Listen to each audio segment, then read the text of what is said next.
ರಾಮೇಶ್ವರ ದಕ್ಷಿಣ ಭಾರತದ ಪುಣ್ಯ ಸ್ಥಳ ರಾಮೇಶ್ವರ.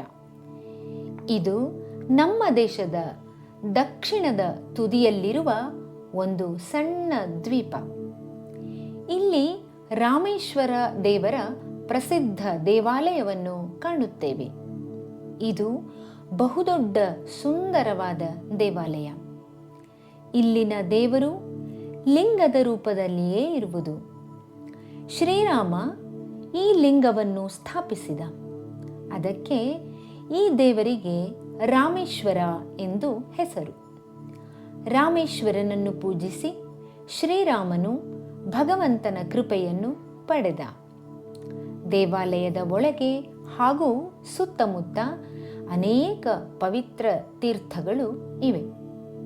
ಶ್ರೀಕೃಷ್ಣನು ಇಲ್ಲಿ ಸ್ನಾನ ಮಾಡಿ ದೇವರ ಹರಕೆಯನ್ನು ಸಂಪಾದಿಸಿದ.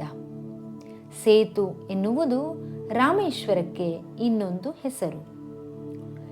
ದೇಶದ ಎಲ್ಲ ಕಡೆಗಳಿಂದಲೂ ಜನ ಅಲ್ಲಿಗೆ ಯಾತ್ರೆ ಹೋಗುತ್ತಾರೆ.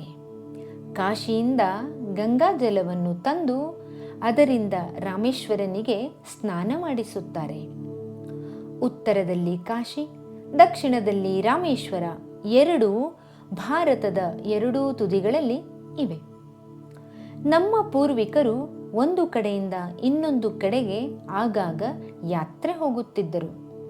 ಹಳೆಯ ಕಾಲದಲ್ಲಿ ಬಸ್ಸು, ರೈಲು ಇರಲಿಲ್ಲವಲ್ಲ, ಆದ್ದರಿಂದ ನಡೆದುಕೊಂಡೇ ಹೋಗುತ್ತಿದ್ದರು.